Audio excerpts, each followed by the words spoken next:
کا معبود کا، تمہارا مقصود ہی تمہارا معبود ہے۔ دیکھیں، معبود کے سامنے جھکا جاتا ہے۔ ہم جھک چکے ہیں دنیا اور دنیا کے مفاد کی طرف۔ آج کا مسلمان جو برائے نام مسلمان ہے، یہ دنیا کے دھوکے کا شکار ہو چکا ہے۔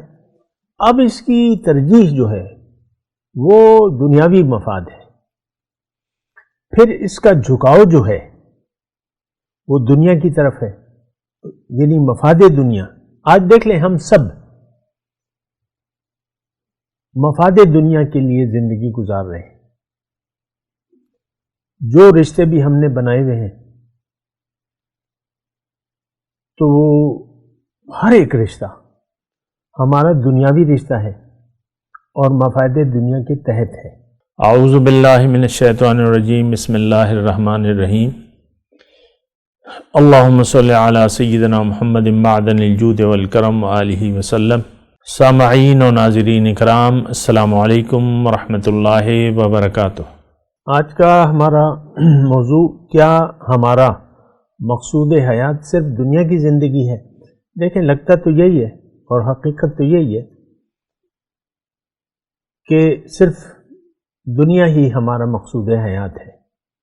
دیکھیں، یہ بات بڑی پریشان کن بھی ہے اور غور طلب بھی ہے، کیونکہ جو آپ کا مقصود ہوگا، حضرت علی رضی اللہ تعالیٰ عنہ کا مشہور مقولہ ہے کہ مقصود کا معبود کا، تمہارا مقصود ہی تمہارا معبود ہے۔ دیکھیں، معبود کے سامنے جھکا جاتا ہے۔ ہم جھک چکے ہیں دنیا اور دنیا کے مفاد کی طرف۔ آج کا مسلمان جو برائے نام مسلمان ہے، یہ دنیا کے دھوکے کا شکار ہو چکا ہے۔ اب اس کی ترجیح جو ہے وہ دنیاوی مفاد ہے، پھر اس کا جھکاؤ جو ہے وہ دنیا کی طرف ہے، یعنی مفاد دنیا۔ آج دیکھ لیں، ہم سب مفاد دنیا کے لیے زندگی گزار رہے ہیں۔ جو رشتے بھی ہم نے بنائے ہوئے ہیں، تو ہر ایک رشتہ ہمارا دنیاوی رشتہ ہے اور مفاد دنیا کے تحت ہے۔ اگر آپ کہیں پر نوکری کرتے ہیں تو اور باس کا کہنا مانتے ہیں، تو دراصل اس میں آپ کا اپنا مفاد ہے، کیونکہ اگر باس کا آپ کہنا نہیں مانیں گے یا ادارے کی پالیسی کو فالو نہیں کریں گے تو آپ نوکری سے نکال دیے جائیں گے۔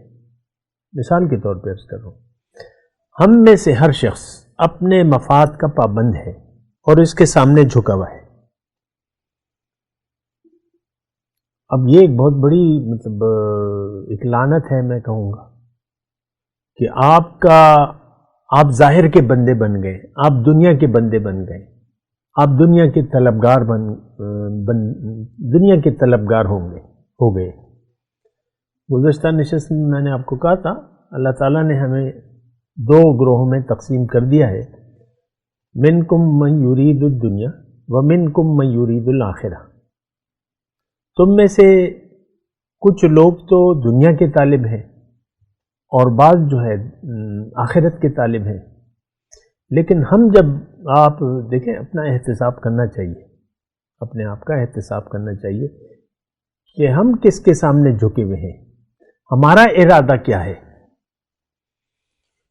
جو آپ کا زندگی گزارنے کا ارادہ ہوگا، نیت ہوگی، وہی آپ کا مدعا ہوگا، اسی طرف آپ کا رخ ہوگا اور اسی کو آپ سامنے رکھ کر اپنی زندگی کے فیصلے کریں گے۔ یہ ایک بات نوٹ کر لیں، اگر اللہ منزل نہ ہوئی اور آپ نے دنیا کو منزل بنا لیا تو پھر تو آپ ہیں اور دنیا ہے۔ آپ کی خواہشات نفس ہیں، آپ کی اپنی ترجیحات ہیں، آپ کی اپنی ترجیحات ہیں، آپ کی اپنی خواہشات ہیں، اور ظاہر ہے کہ سب چیزیں آپ کی خواہش کے مطابق نہیں ہو سکتی۔ بہو کو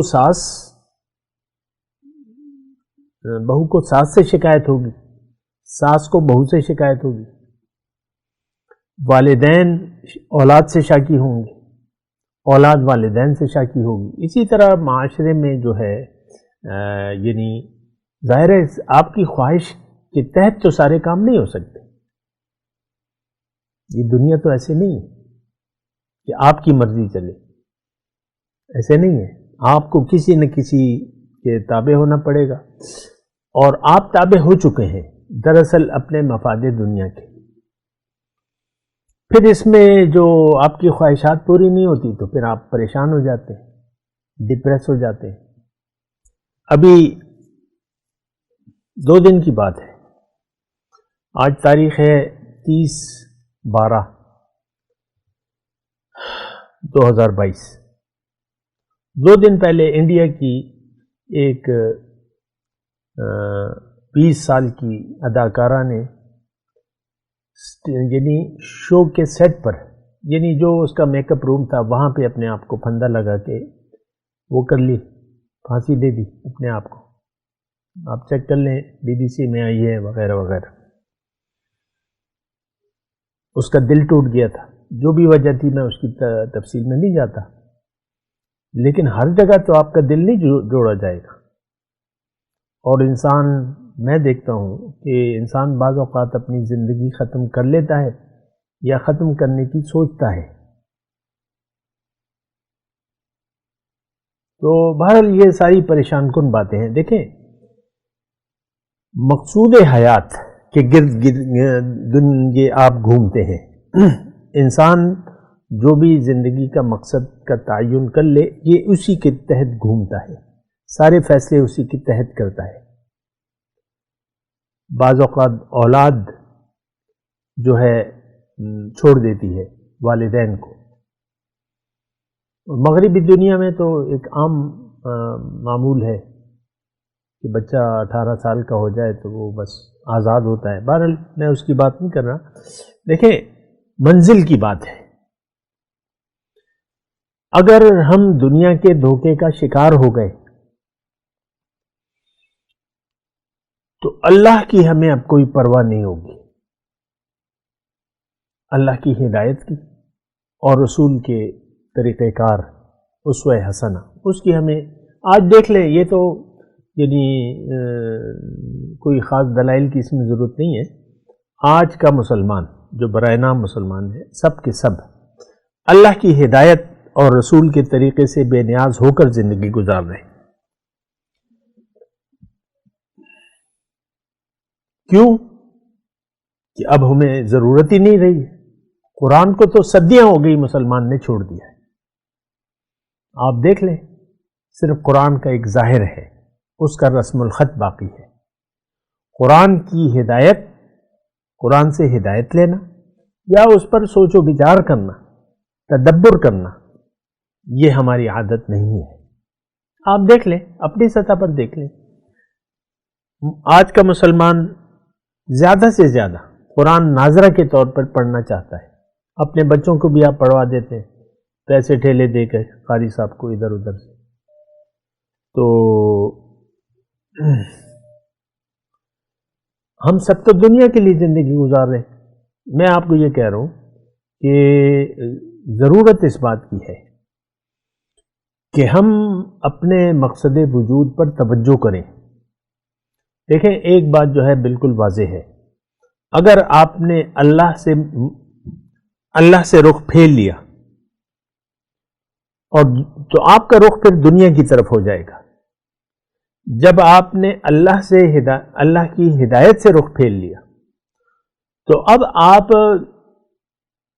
دنیا کے بندے ہوں گے، خواہشات نفسانی کے بندے ہوں گے، پھر آپ دنیا کے پیچھے دوڑیں گے. لیکن اگر اللہ کے آپ بندے بن گئے تو اس کا نتیجہ پہلے تو آپ کی ذاتی زندگی پر پڑے گا. آپ کو اللہ تعالیٰ ایک اچھی زندگی عنایت فرمائے گا، ایک پرسکون زندگی عنایت فرمائے گا، کیونکہ یہ تو اللہ تعالیٰ کا وعدہ ہے اور ایک نیچرل چیز ہے کہ آپ اگر ایک موٹر وے پہ جا رہے ہیں، ایک راستہ ہے سیدھا، اس پر جا رہے ہیں، اور ایک راستہ ٹیڑھا میڑھا ہے اور کھائیوں والا ہے، تو دونوں سے مطلب ایک رفتار نہیں ہو سکتی. تو بہرحال اگر آپ اللہ کو منزل بنا کے اللہ کے راستے پر چل پڑے اللہ کو منزل بنا کے، آپ کی دنیا اچھی ہو جائے گی، غم ختم ہو جائیں گے، پریشانیاں ختم ہو جائیں گی۔ لیکن اگر آپ نے اللہ کی یاد سے منہ پھیر لیا، یعنی اللہ کو منزل نہ بنایا اور دنیا کے دھوکے کا شکار ہو گئے، اب تو آپ کے لیے تباہی ہے اور بربادی ہے۔ یہ بات نوٹ کر لیں، یہ قرآن کے الفاظ ہیں، میرے نہیں ہیں۔ اگر آپ نے اللہ کو منزل نہ بنایا تو ظاہر ہے کہ اب آپ کا رخ اللہ کی طرف نہیں ہوگا، آپ تو دنیا کو آپ نے ترجیح دے دی۔ دیکھیں دو ہی چیزیں ہیں، یا تو آپ دنیا کا ارادہ کریں گے دنیا میں رہنے کا، یا آخرت کا ارادہ کر لیں گے، اور یہ دنیا تو ایک مختصر سا عرصہ ہے تو، اور یہ آخرت کی تیاری کے لیے اللہ تعالیٰ نے ہمیں یہاں دنیا میں بھجوایا ہے۔ تو اگر آپ نے آخرت کو بھلا دیا، جیسے کہ آج کے ہر مسلمان نے، اللہ ماشاء اللہ کی بات الگ ہے، ہر مسلمان اپنی آخرت کو بھلا کر زندگی گزار رہے۔ بات کرتے ہیں ایک وقفے کے بعد۔ وآخر دعوانا الحمدللہ رب العالمین۔ مولاي صل وسلم دائما ابدا على حبيبك خير الخلق كلهم